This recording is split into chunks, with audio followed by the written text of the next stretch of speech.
I'm Toby Kellner. I'm a renewable energy consultant with the Center for Alternative Technology at Machynlleth, doing a lot of work for Farming Connect as a renewable energy consultant, advising farmers on solar energy, wind power, hydropower, all the different ways of making energy from the environment we have here in Wales.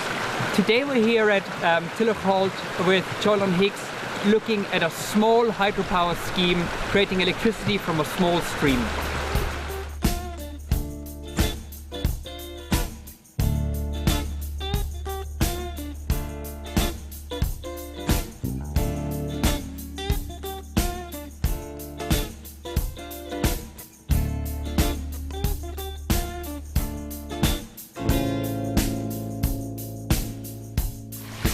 I'm Joylon Higgs. I'm a beef and sheep farmer from Tulloch near Llanidloes, and we're looking at my hydro system, micro hydro system, which we put in about 12 months ago.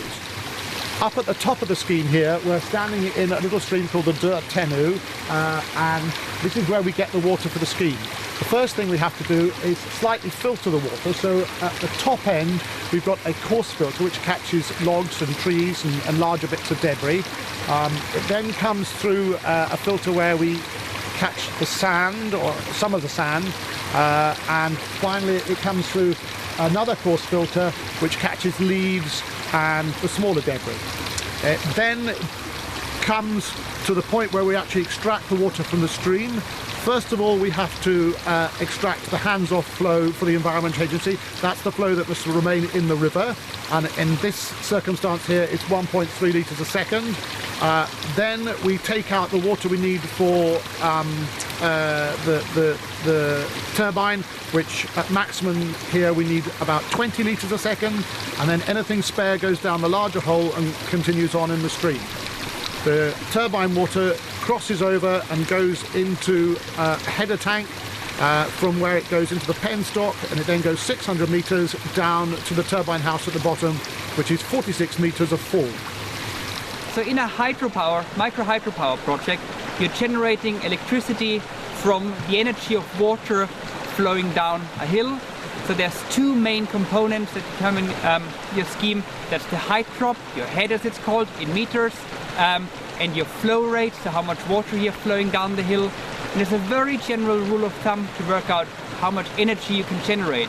You can take the height drop in meters and the flow rate in liters per second, and you multiply it by 5, and that gives you sort of a rough estimate for how much electricity you could generate. So if you have, for example, here 40 meters of height drop and 20 liters per second flow rate, then you take 40 times 20 times 5, that's 4,000, so roughly 4 kilowatts of electricity you could generate.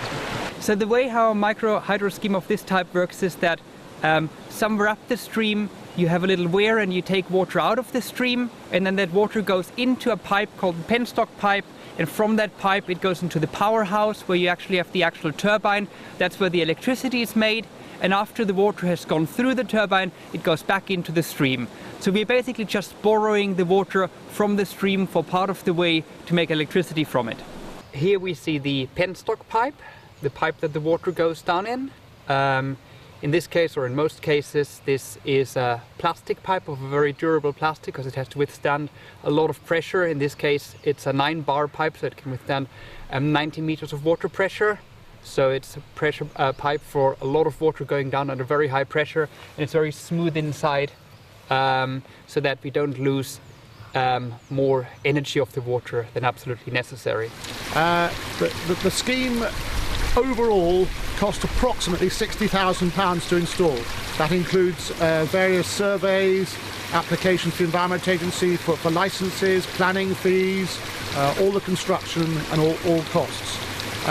In the first year of operation, which was 2012, which was probably quite a wet year, our total production was about 28,000 kilowatt hours from our 5.5 kilowatt scheme. From that you will be paid FITs. FITs are paid at the rate of approximately 22 pence per kilowatt hour produced. That's on everything you produce.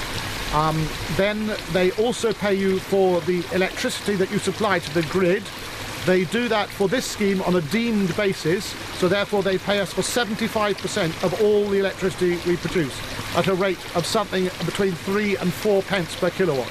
So your major source of income is your FITs. The next source of income is what you're paid for in terms of electricity supplied, and then if you can make use of the electricity yourself in your own premises, that's a good thing, because you're probably replacing electric costs of somewhere about 10 pence a kilowatt hour. It used to be that with the hydropower scheme, to get the feed-in tariff, both the installer and the turbine had to be accredited under the government microgeneration certification scheme, MCS as it's abbreviated, and that sometimes made it quite difficult because there weren't many accredited installers. But actually a fairly recent development as of autumn 2012 is that now you don't have to have accredited installers and equipment anymore to be able to claim feed-in tariff income. So that's a positive development there. What advice would you give to other farmers who are interested in embarking on a similar scheme? Well, I think the first thing perhaps would be to make sure that you've measured your flow, that you know what your flows are, because so many streams sort of are wonderful one day and are not flowing at all the next day. So you do need to know that. And then you need to go and see as many schemes as you can. Go to things like Farming Connect meetings where you sort of will get the technical information and meet people who install the things and things like that. Once you've got it up and running, it's a fantastic feeling to be making your own electricity. And we as farmers are gradually losing our subsidies. In fact, we're losing them quite fast at the moment. So in a way, this is an alternative form of income for the farm, and we've now got an inflation-linked income for the next 20 years, which should be very useful. So what we've seen here now is that even if you only have a fairly small stream and a hill behind, that can already be enough for a small micro hydropower scheme that provides a good source of additional diversified income. If you're interested in this technology, then do contact Farming Connect, who can give you more information on this topic or on any other form of renewable energy.